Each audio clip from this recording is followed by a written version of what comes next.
And so that would, if you know about reptilian culture and you know about the 7 species and there's a hierarchy, they don't mix together, it would make very good sense that when you colonize an area, you have separate living quarters for each of the species. And so the different species look like the very high or elite group are very tall, white-skinned reptilians with blue eyes, and they sometimes have been known to have wings on the back. Reptilian-type skin? Yes, it's not exactly as scaly as you would see on a crocodile or an alligator, but it's very rough skin that looks as if it's segmented in places. What about their faces? The faces can look very human-like or humanoid. They have 2 eyes, a nose, a mouth, but the reptilian have that what I call cat eyes. They look like cat eyes, and they have a very pronounced jaw and very pronounced teeth.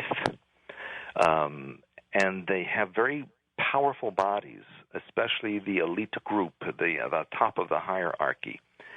And when you go down the hierarchy to the bottom, there's a shorter version. There's a kind of reptilian that's only 4.5 feet tall. It's kind of brown skin, very slight. They're very much like workers or drones that would do the grunt work or the what we would call the untouchables in Hindu society. All right. Well, this picture that we've all seen of the devil, who could have been a reptilian, where did that come from? The longer tail and the horns. That comes from the ancient perception of what a reptilian being looks like, and very often they do have horns. Not all of them do, but some of them do.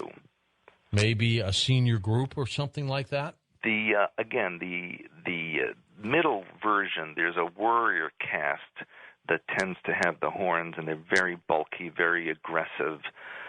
You wouldn't want to meet one of them. Would they be the ones, though, to lead the pack? Or the other ones? They would be what you call an advance guard. They'd be the ones you'd send out when you're invading a planet or an area. And they're very volatile. And, there's a difference in sometimes how they use human appearance, because the shapeshifters can physically change to human form. However, there are reptilians that are not, of course, able to do that because they're purebred. They don't have human genetics. What they sometimes have is a device around their waist that creates a holographic image around them that makes them appear human. But they're not shape-shifting. It's just a holographic image that's projected around them. Well, that could be, I guess, altered, or it could be breached, right? If somebody tried to touch them or something, it'd be like going through a hologram?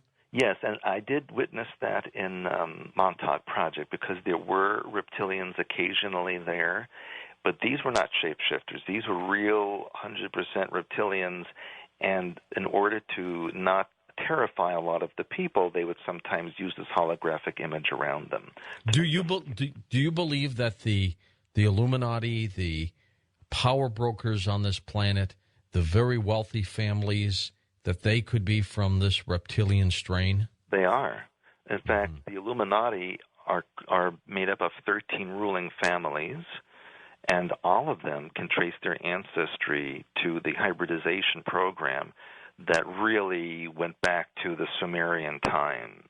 So they're human beings, but they have reptilian a very DNA. High percentage of reptilian genetics, yes. Amazing. Are they shapeshifters, or they actually look this way?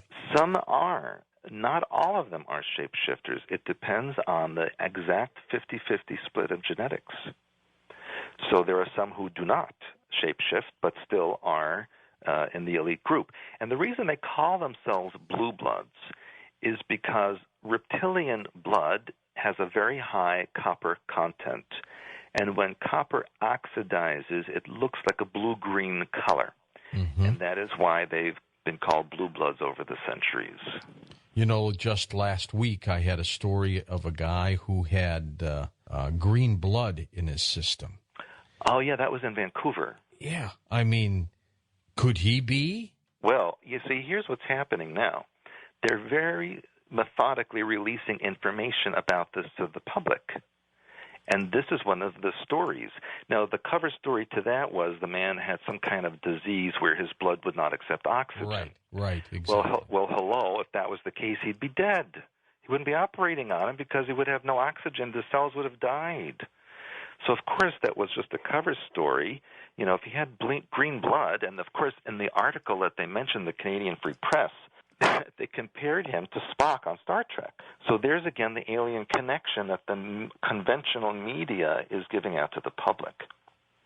We're in a period of time now where they are disseminating information about the alien presence on the Earth, but they're doing it in such a way that people can accept. They're not going to tell the absolute truth about who the reptilians are and what's going on. They're going to create... No, I'm sorry. Go ahead. They're going to create a staged alien invasion. And when that happens, they're going to have a savior race come and help us, who will turn out to be the reptilians. And then, of course, the reptilians will announce that they were the colonists on the Earth, and they're part of us, and we're part of them. And it becomes an integrated process then. How bizarre. My gosh, Stuart, that's going to change the entire complexity of this planet. Well, that's correct. And that's kind of what I was leading to before about the Illuminati agenda, or the hybrid agenda, is that they're trying to create their own galactic empire using the Earth as a home base, which is a bit contrary to what the reptilian race wanted originally. Are these the ones that want the population reduced to 500 million? Well, see, I don't agree with that story, because what I know is that they're in the process of creating Earth-like environments in the moons of Jupiter and Saturn to move the population. They're not going to. They didn't spend millennia of time creating this vast slave race to destroy it. They're going to use it in wherever they see fit. Are you saying they're going to cattle cow humans, take them on craft, much like that To Serve Man Twilight Zone show where they ate them, they cooked them? Right. But basically to put them on craft and take them to other planets and celestial objects? Well, that's the bottom lining it, but yes, that's ultimately what will be happening. When will this occur? Well, I feel that will occur sometime after 2010. And we're already getting prepared for it. They're already talking about finding Earth-like planets out in other solar systems. They're already talking about various objects in space that are unknown and strange. They're preparing the population for the assimilation into a galactic mindset. What an incredible possibility, Stuart. Well, how do we fight it? Well, that's just it, and that's why I do the work that I do. I consider it an obligation because of the things I participated in the Montauk Project. I'm not a reptilian, am I? We all have reptilian DNA. All humans on this planet have reptilian DNA. It's a question of percentages.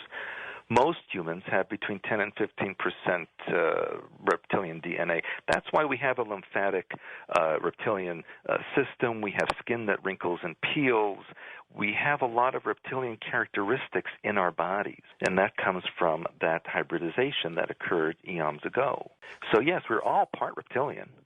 And as I mentioned earlier, you can see that in the gestation of a person in the womb. If they were confused as gods, that does not negate a God, right? Correct. There is God. There is a God mind. It permeates all things. Nothing can exist without it. And when we look at DNA, we see that 97% of all DNA, and it doesn't matter if you're a human, an elephant, an alien, or a plant, science calls it junk DNA. Stuart, when we come back, let's talk a little bit more about, you say, the staged alien invasion and then time travel, how quickly this night goes. And the next hour, we'll open up the phone lines and we'll give you an opportunity to talk with Stuart Swerdlow. I'm George Norrie. This is Coast to Coast AM. Incredible guest tonight, Stuart Swerdlow. Great stories. The staged alien invasion is next on Coast to Coast AM.